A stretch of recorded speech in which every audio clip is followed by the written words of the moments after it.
말씀입니다. 마태복음 16장 13절부터 20절 말씀 함께 읽습니다. 예수께서 가이사랴 빌립보 지방에 이르러 제자들에게 물어 가라사대 사람들이 인자를 누구라 하느냐.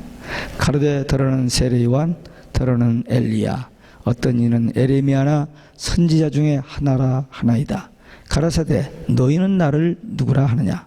시몬 베드로가 대답하여 가로되 주는 그리스도시요 살아계신 하나님의 아들이시니이다. 예수께서 대답하여 가라사대 바요나 시몬아 네가 복이 있도다. 이를 내게 알게 한 이는 혈육이 아니요 하늘에 계신 내 아버지시니라.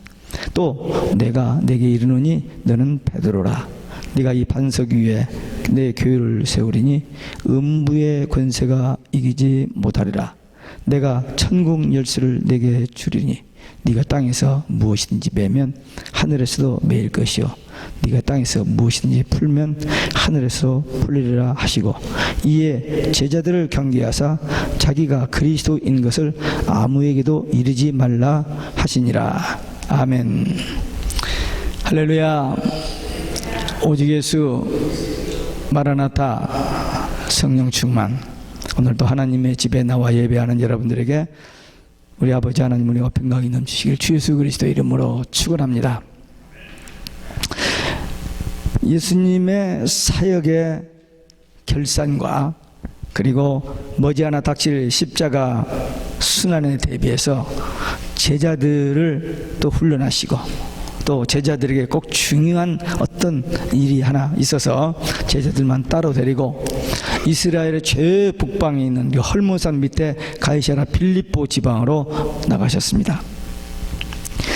거기서 예수님께서 제자들에게 사람들이 인자를, 예수님을 누구라 하느냐 하는 그 질문을 하십니다.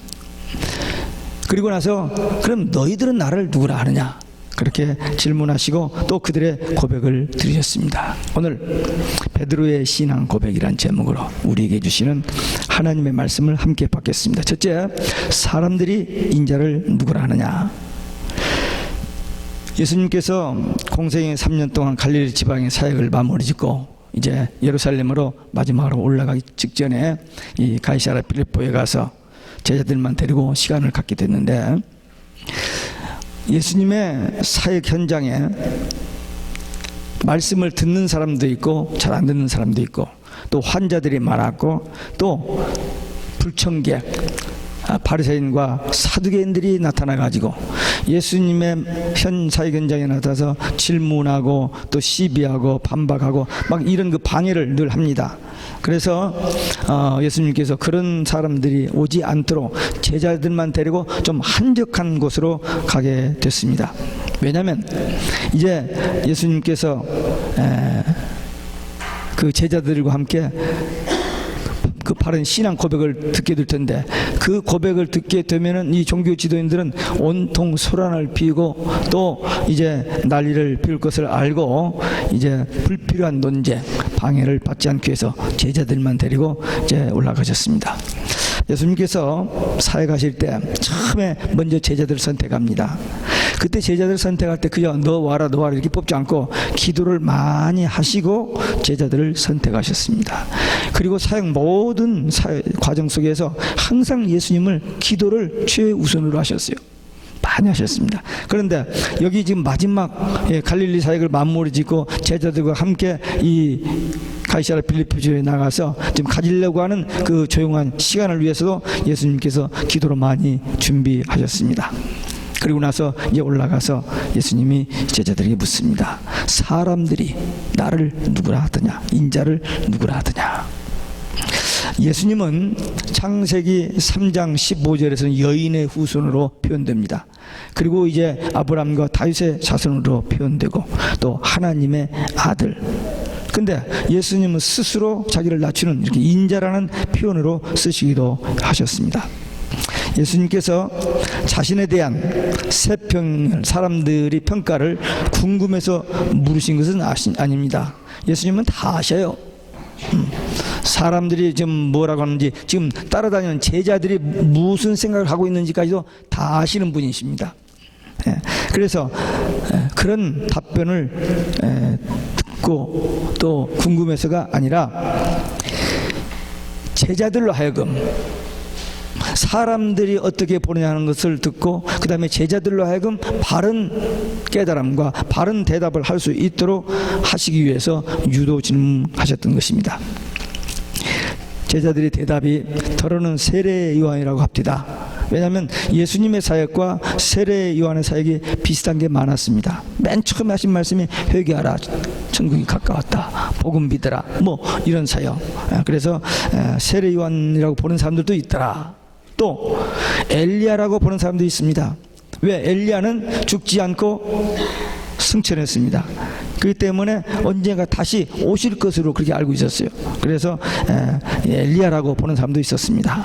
또 에레미야도 다시 온다는 그런 그 기대를 가지고 있었기 때문에 에레미야라고 보는 사람도 또 있었다는 겁니다. 선지자 중에 하나, 특별히 모세와 같은 그런 지도자, 선지자가 하나 나타나서 모세가 이스라엘 백성들을 애굽에서 구원한 것처럼 이 이스라엘 백성들을 노마의 속국에서 해방시키는 그런 선지자가 하나 오기를 기다리고 있었기 때문에 그 선지자 중에 하나로 기대했다. 그렇게 제자들이 이런저런 보고를 합니다. 아마 제자들의 생각도 그 사람들의 생각과 별 다를 바가 없습니다. 예수님께서 마지막까지 제자들이 예수님이 그리스도이심을 잘 몰랐어요. 예수님께서 유대인들의 많은 오해 중에 포함되어 있을 이 제자들의 선입관까지도 완전히 고쳐주기 위해서, 이제 마지막 제자 훈련하고 이제 올라갈 텐데, 그래서 고쳐주시기 위해서 제자들에게 이 질문을 했던 것입니다. 만약에 예수님께서 이 시대의 목사들에게 너희 교인들이 예수님에 대해서 누구라 하느냐라고 물으신다면 아마 거의 모든 사람들은 여기 예수님이 제자들이 물었을 때 답변한 것처럼 이런 사람 저런 사람, 이런 사람 저런 사람이라고 대답할 것입니다. 소수, 아주 적은 소수가 예수는 그리스도라고 베드로의 대답과 같은 그런 신앙 고백을 할 것입니다. 지금 여기 앉아 계시는 여러분들은 예수님의 질문, 너는 나를 누구라 하느냐, 그런 질문을 받았을 때 어떻게 대답하실 것 같아요? 여기 사람들처럼 그런 평범한 그런 세상적인 어떤 지식, 판단, 이런 대답을 하시겠습니까? 아니죠. 베드로가 한 대답, 그런 대답을 하실 줄 압니다. 지금 세상에 많은 종교들, 또 기독교까지 같이 예수님만 구원의 길이 아니다 라고 지금 주장하고 있습니다. 지금까지는 우리가 알기에 예수님만 오직 구원의 길이라고 그렇게 믿었는데, 모든 종교가 통합되면서 혼합되면서 예수가 그리스도가 아니라는, 예수님만이 그리스도가 아니라는 그런 이야기를 하고 있는데, 그런 시대에 우리가 살고 있는데, 우리는 누가 뭐래도 온 세상 사람이 다 그쪽으로 끌려가더라도, 또 우리가 오직 예수 신앙하면 죽인다고 하더라도 우리는 예수는 그리스도, 예수는 그리스도, 나의 구주, 나의 주님, 이 신앙 고백으로 끝까지 승리하는 여러분들 되시기를 주 예수 그리스도의 이름으로 축원합니다. 두 번째, 너희는 나를 누구라 하느냐. 예수님께서 일반 사람들의 견해에 대해서 묻고 난 다음에 제자들을 향해서 그럼 너희는 나를 누구라 하냐 그렇게 물었습니다. 예수님께서 제자들에게서 세상 사람들이 말하는 그 이상의 고백을 기대했습니다. 왜냐하면 제자들의 신앙이나 제자들의 어떤 한계를 넘어선 그런 어려운 질문이 아닙니다. 학생들에게 강의를 한 후에 학생들이 그 강의를 얼마나 알아들었는지 이해했는지 테스트하는 것처럼 3년이나 데리고 다닌 이 제자들이 예수님에 대해서 어느 정도 알고 있는지 그건 그렇게 어려운 문제가 아니잖아요. 능히 대답할 수 있는 문제입니다. 그래서 그런 것을 확인하는, 그리고 또 앞에서 세상 사람들이 어떻게 보내냐를 다 얘기했기 때문에 그래도 제자들에서 어떤 답이 나올 것을 기대하시고 질문을 했던 겁니다. 그때 시몬 베드로, 평소에 무슨 예수님의 질문이 떨어지자마자 먼저 대답했던, 좀 조급하고 좀 너무 성급한 감을 갖습니다만 어쨌든 여기서도 먼저 대답을 합니다. 주는 그리스도시요 살아계신 하나님의 아들이시니다. 이 고백은 기독교 신앙의 핵심입니다.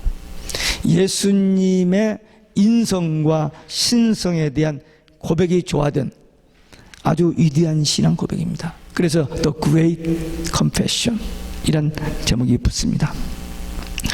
베드로가 이 고백을 한 것은 베드로의 어떤 실력이나 어떤 지식 이게 아니고 하나님께서 하나님의 은혜로 성령의 감동으로 알게 하신 것입니다. 주는 그리스도, 이 그리스도란 말은 메시아라는 히브리 말의 헬라어 음역입니다. 구약에서 여인의 후손으로 메시아가 올 것을 이렇게 계속 예언을 했습니다. 그 예언을 그것을 헬라 말로 그리스도라 합니다. 창세기 3장 15절부터 시작된 그 예언, 마침내 그 예언의 성취로 오신 분, 기름 부음 받은 자라는 그런 의미입니다. 구약에서 하나님께 쓰임 받은 왕, 제사장, 선지자들은 기름 부음을 받고 쓰임을 받았는데 그 왕 같은, 제사장 같은, 선지자 같은 모든 사역을 완성하시는 예수님, 기름 부음 받은 자라 하는 그런 의미로 그리스도입니다. 베드로가 여기서 하나님의 아들이라고 그랬어요. 이 하나님의 아들이란 말은 예수님의 신성을 말합니다. 예수님이 지금 육의 몸을 입고 이 땅에 있었지만 메시아로 오신 예수님은 하나님의 아들이시라는 고백인 것입니다.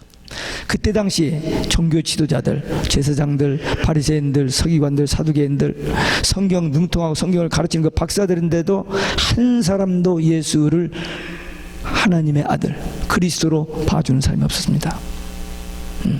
그들이 예수 그리스도의 그 메시아로 오실 분에 대한 지식은 알고 있었지만 예수님이 오셔서 그 권세 있는 능력 있는 말씀을 선포하시고 그런 놀라운 기적들을 행하시는데도 죽으라고 안 믿는 거예요.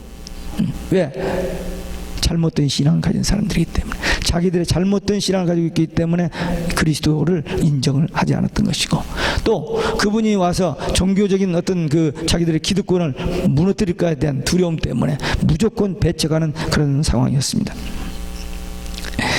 베드로의 신앙 고백은 예수님의 신성, 인성을 어느 한쪽도 손상하지 않고 완벽하게 표현해지는 언어의 극치였습니다. 우리가 바로 이 베드로의 신앙 고백을 그대로 고백하는 성도들이어야 됩니다. 베드로의 신앙 고백을 들으시고 예수님께서 바요나 시몬아 그랬어요. 내가 복이 있다. 바요나 시몬아 그렇게 불렀어요. 베드로의 본명입니다. 히브리어 본명. 이 호칭을 예수님께서 요한복음 21장 15절에서 18절에 3번 반복합니다. 예수님 모른다고 3번 부인했다가 그 죄의식에 눌려있는 이 베드로에게, 그래서 갈릴리에 가서 다시 고기 잡고 있는 베드로에게 찾아와서 네가 나를 사랑하냐 물으면서 3번 이 언어로 이 호칭을 부르시면서 3번 사랑하냐 묻고 사랑한다는 고백을 듣고 그가 그 죄의식에서 해방되게 하는 그런 사건이 있었는데 그때 바로 이 호칭을 썼습니다. 바요나 시몬아 네가 복이 있다. 이것은 단순한 칭찬이 아니고 특별한 하나님의 축복을 말합니다. 다시 말하면 베드로의 고백의 우월성 또는 그 베드로의 신앙 고백의 출처가 사람에게서 난 것이 아니고 하나님에게서 난 것을 말합니다. 이 베드로의 신앙 고백은 인간의 지식이 아니고 전적으로 하나님의 영감으로 가능했던 겁니다. 성령으로 가능했던 겁니다. 우리가 신앙생활을 하다 보면은 항상 하나님의 말을 하는 건 아닙니다. 그러나 기도하다가 내가 늘 하던 기도가 아닌 어떤 성령의 감동으로 기도 드리는 때가 있어요. 또 목회자가 설교를 할 때 준비한 설교대로 하다가도 전혀 생각하지 않았던 그런 말씀이 나갈 때가 있습니다. 성령께서 감동하시는 거죠. 예수님께서 마태복음 10장에서 처음으로 12제자를 전도를 내보냅니다. 전도를 내보내면서 하신 말씀이, 가서 어떤 왕 앞에나 어떤 재판관 앞에나 어떤 위기를 당했을 때나 그들에게 말할 때 염려하지 말라. 무슨 말을 할까 염려하지 말라. 말하는 이는 너희가 아니요 너희 안에 계신 아버지의 성령이라. 말씀하시는 아버지의 성령이라고 그랬어요. 그러니까 우리가 말할 때 하나님께서 우리에게 꼭 필요한 적절한 말, 지혜로운 말을 하도록 가르쳐 주시고 인도해 주시는 것입니다. 예수를 믿는다고 하면서도 다양한 신앙들을, 그 고백들을 하고 있습니다. 여기 일반 사람들처럼 뭐 이렇게 성인 중에 한 사람, 뭐 예수님 믿으면 복 받는다, 그 정도, 예수님이 하나님의 아들로 오셨대, 뭐 여러 가지 그냥 지식적으로 단편적으로만 알고 있는 사람들이 많이 있습니다. 자기 나름대로 신앙을 갖는 거예요. 그러나 예수님이 인정하시고 예수님이 칭찬하신 베드로의 신앙 고백처럼 주는 그리스도시요 살아계신 하나님의 아들이시다 하는 이 고백이 바로 여러분과 저의 고백이 되시기를 주 예수 그리스도 이름으로 축원합니다. 세 번째, 내가 이 반석 위에 내 교회를 세우리니.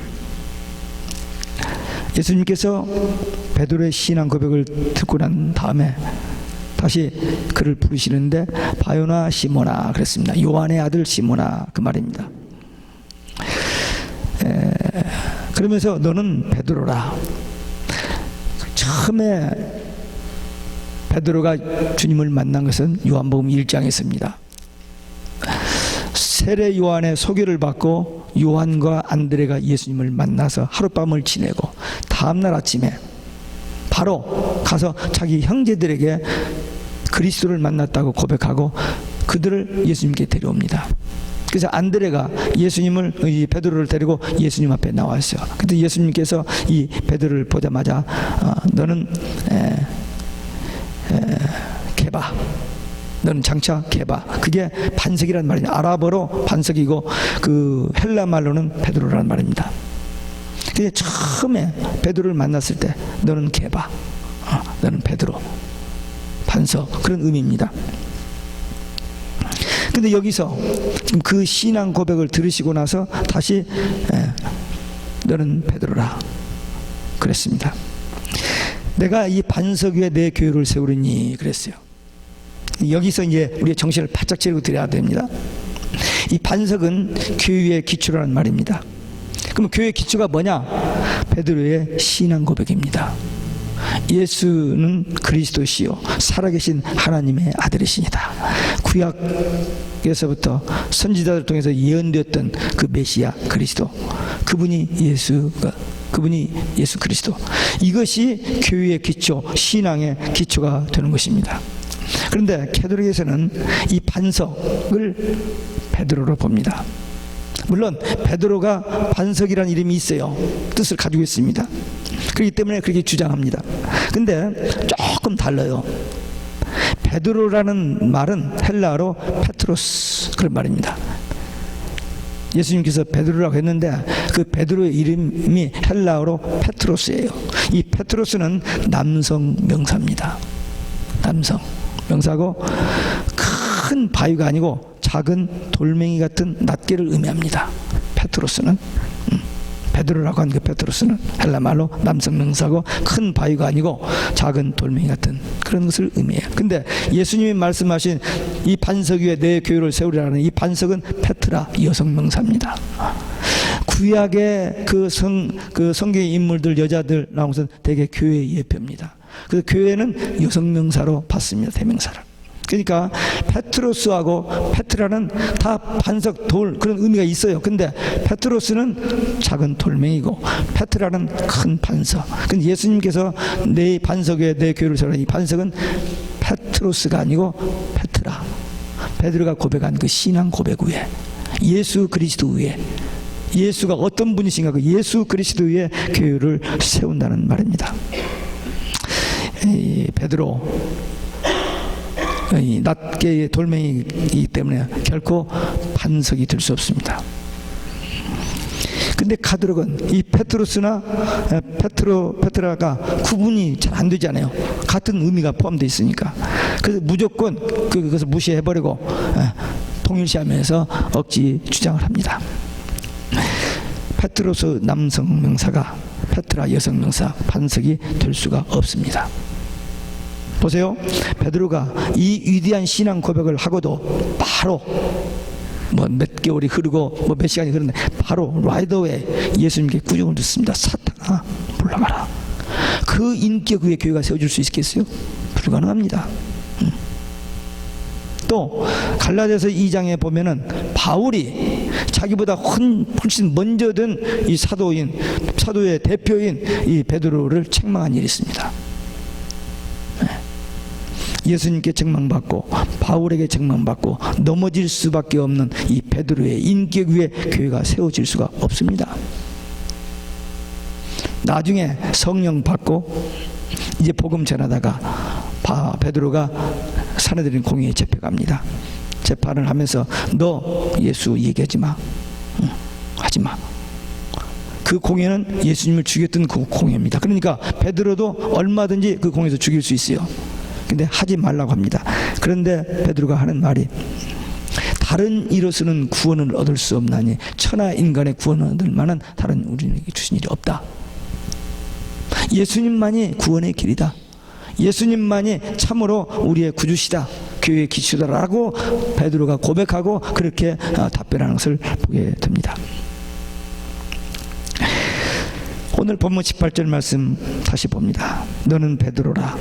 내가 이 반석 위에 내 교회를 세우라. 이 말은 너는 페트로스. 너는 너는 내 반석 페트라. 곧 내가 고백한 그 신앙 예수 그리스도 위에 이 교회가 세워지리라 하는 말씀으로 이해되어지고 받아들여져야 됩니다. 여기서 교회란 말이 처음 나옵니다. 교회란 말은 에클레시아란 말인데 에클은 말하냐면 멋멋으로부터 나오다.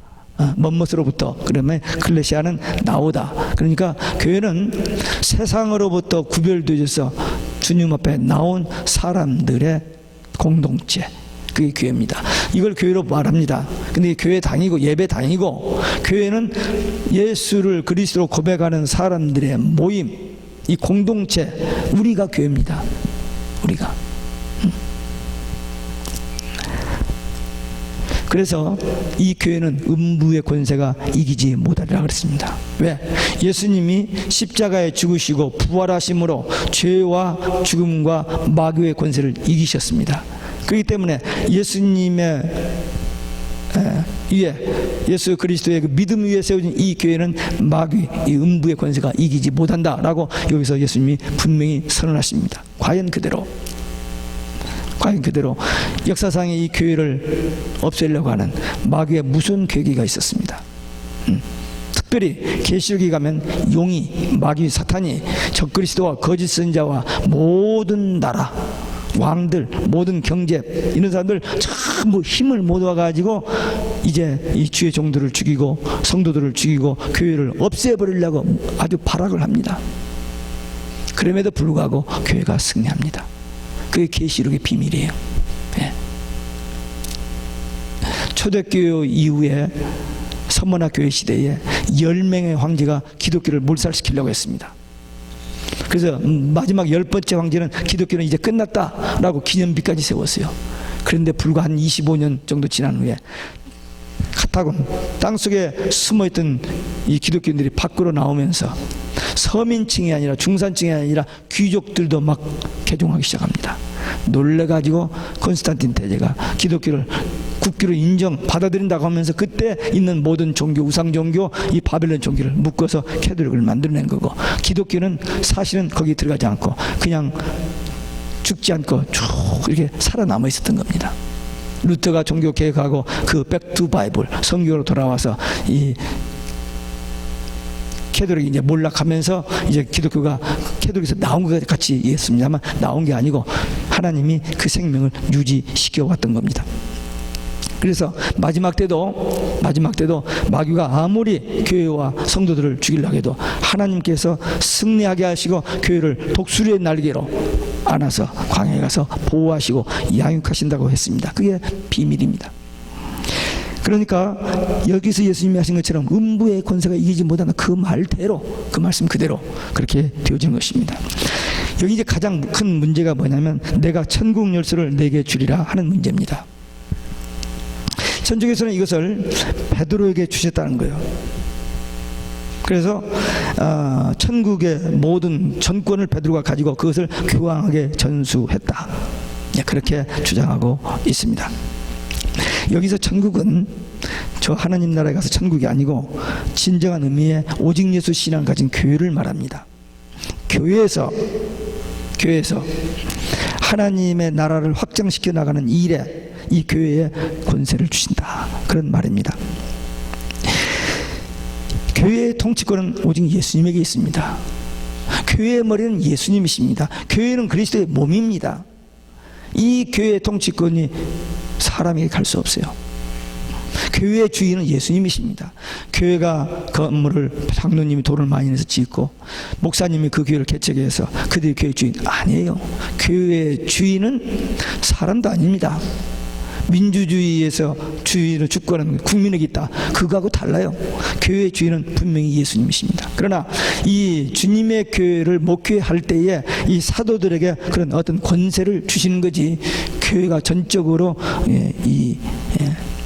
베드로 위에 세워지고 베드로가 모든 선국의 정권을 이렇게 하는 게 아닙니다. 교회의 통치권은 오직 예수, 교회의 머리도 주인이십니다.